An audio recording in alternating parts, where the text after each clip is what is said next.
Ever have a moment when you just wish you could hit the undo button on that nagging headache or lingering cold? Maybe you've tried every remedy in the book, from chicken soup to over the counter meds to even your grandma's secret herbal tea, but just nothing seems to do the trick. Well, what if the key to healing it's not found in a pill or a potion, but within your own mind?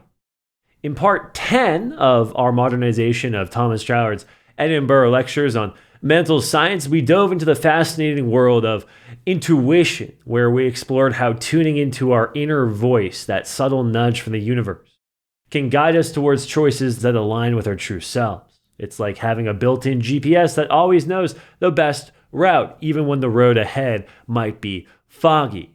Now in part 11, we're turning our attention to the transformative power of healing. We'll uncover how changing our beliefs can literally change our bodies, tapping into the creative force of our subconscious mind.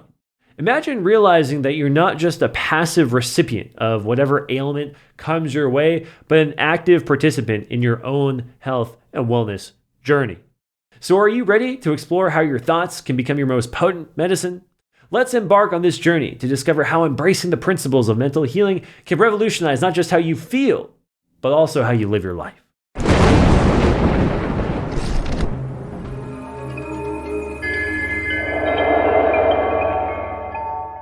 Let's dive into this topic of mental healing, a subject that's been explored extensively by many writers and thinkers, and it deserves all the attention it gets. But our mission here, it's not to hand out a specific step-by-step guide for specific healing techniques. Instead, we're focusing on the foundational principles that underlie all conscious use of thought's creative power, power that connects us to something greater than ourselves.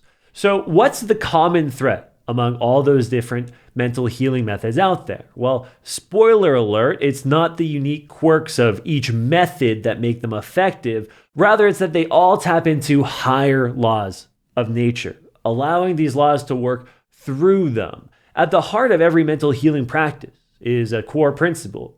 Healing begins with a change in belief. Here's how it breaks down.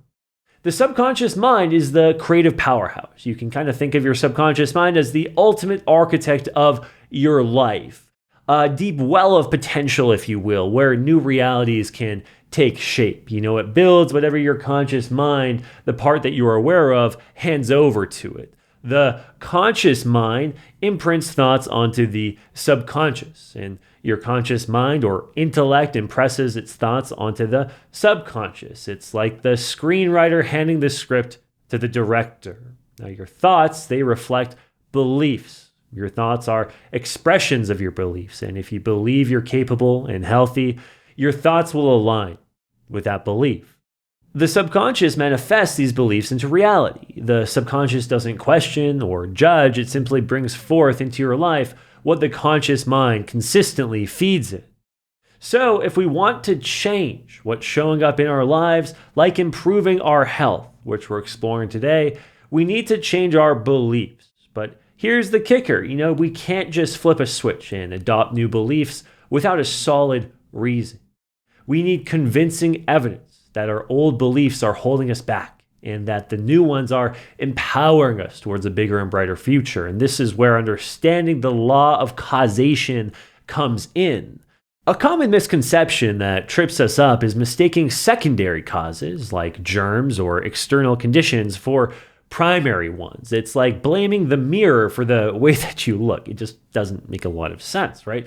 The real deal is that there's only one primary cause, and within our own individuality, that's the subconscious mind, the source of our creative power as human beings. And this is why I've emphasized the difference between planting an idea in the subconscious mind on the plane of the absolute beyond time and space, and just thinking about it consciously, where everything is bound by time and space. The only way to conceive of yourself in the absolute sense is as pure, living spirit, where you're not bogged down by any limitations and therefore not subject to illness in the traditional sense. When you firmly impress this idea that you're pure spirit, I am, onto your subconscious mind, it'll start to manifest in your physical reality. But let's be real, right? This process doesn't always work on the first try.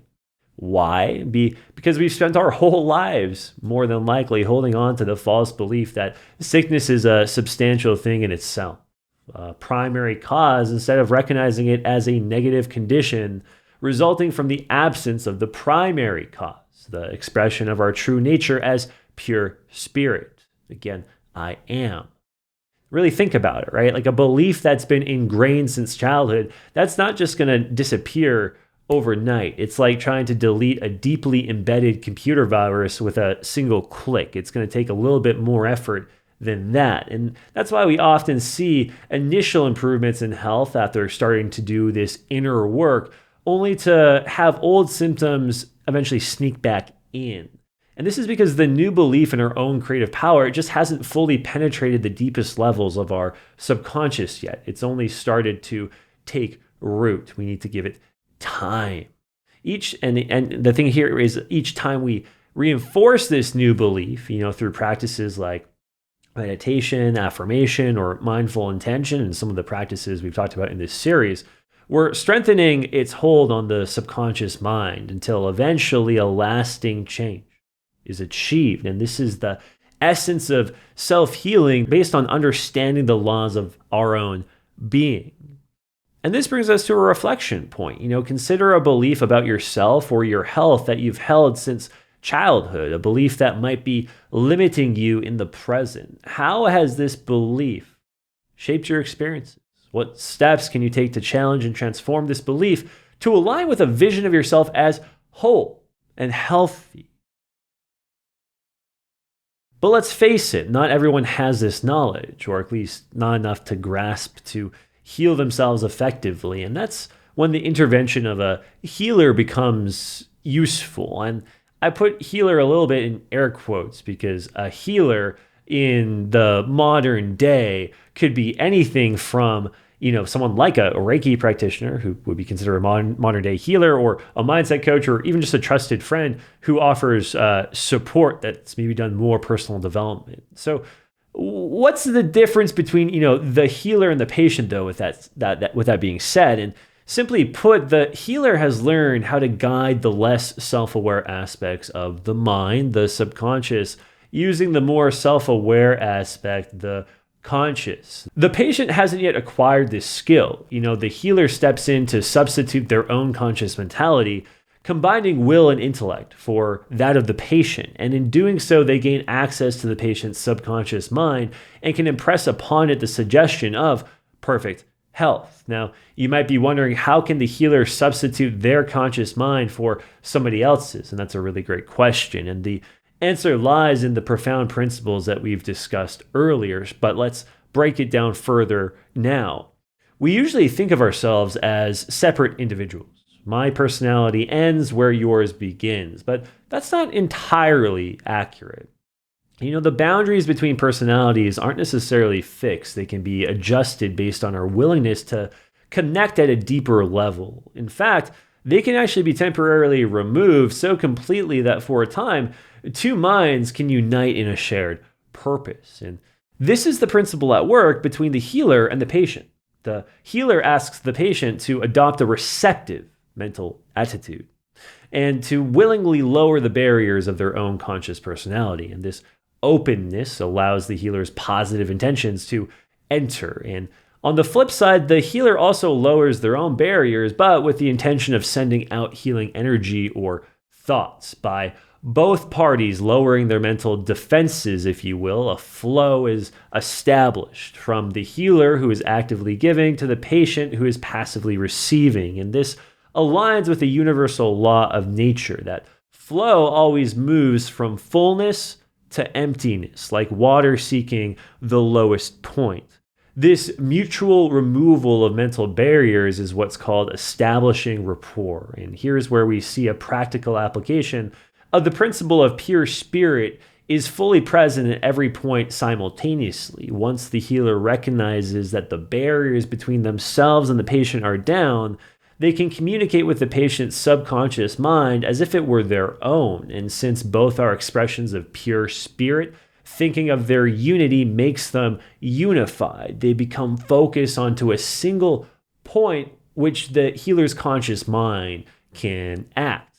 But here's a crucial point. If we focus our thoughts on the patient's illness, we're really reinforcing the idea of separation and the reality of the sickness.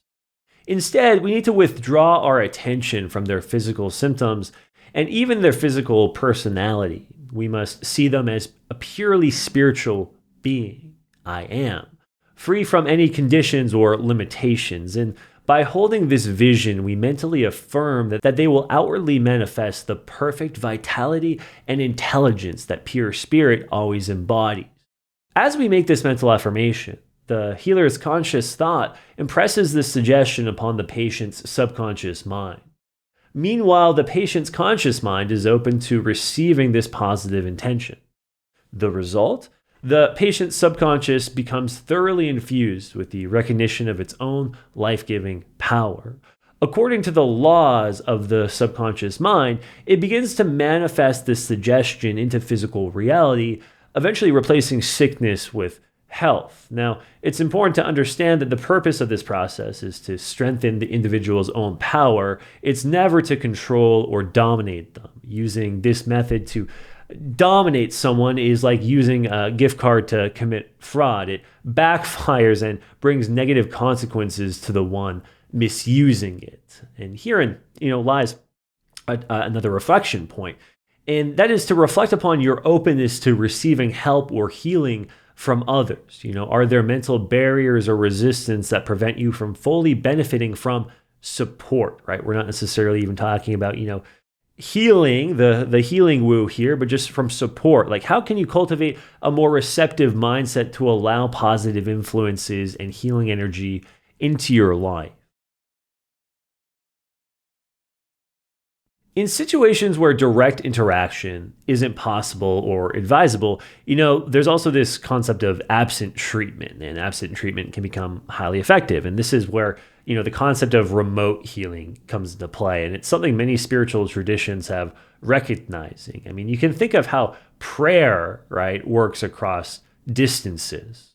In mental processes, time and space, they don't really matter because the action happens on a plane where those conditions don't even apply. So, whether the patient is sitting next to the healer or halfway around the world really makes no difference. And experience shows that one of the most effective times for mental healing is during sleep. When we're asleep, our entire system is naturally relaxed, and the conscious mind, the gatekeeper, is, off duty. And this means that there's less of a chance that the patient unconsciously resists the healing suggestions. Now, similarly, the healer can perform treatments during their own sleep. Before drifting off, the healer firmly impresses upon their own subconscious mind the intention to convey healing suggestions to the patient's subconscious. And thanks to the relationship between the conscious and the subconscious minds, this suggestion continues to work throughout the night while the healer's conscious individuality is resting. This approach is similar to how prayer operates in many spiritual practices. When we pray for somebody else's well-being, right, we're setting a positive intention and sending supportive energy their way, regardless of the physical distance. Prayer becomes a form of remote healing, leveraging the interconnectedness of all beings.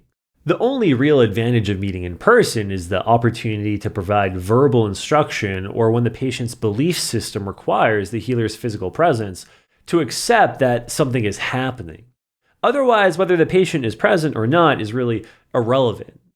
Remember, the subconscious mind doesn't need to work through the intellect or conscious mind to produce healing effects. It's part of the all-encompassing creative force of nature. While the intellect is more of a manager than a creator, it organizes and distributes but doesn't originate. Now, you might be thinking, this all sounds a little bit abstract. How does it relate to something that I might be familiar with? And that's a really great question. I think a lot of times nowadays when we think of healing, something that comes to mind is, Reiki. So let's connect these principles to Reiki, a popular modern day healing practice. Reiki, it's a Japanese technique for stress reduction and relaxation that also promotes healing. It operates on the idea that an unseen life force energy flows through us and is what causes us to be alive. And when this energy is low, we're more likely to get sick or feel stress, and when it's high, we're more capable of being happy and healthy.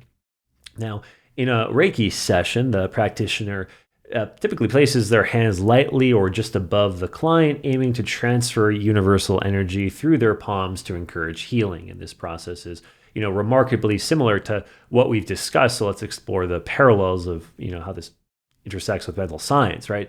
So the first thing that happens is a connection is established. Just as the healer and patient remove mental barriers to allow the flow of healing energy, Reiki practitioners and clients connect to facilitate energy transfer.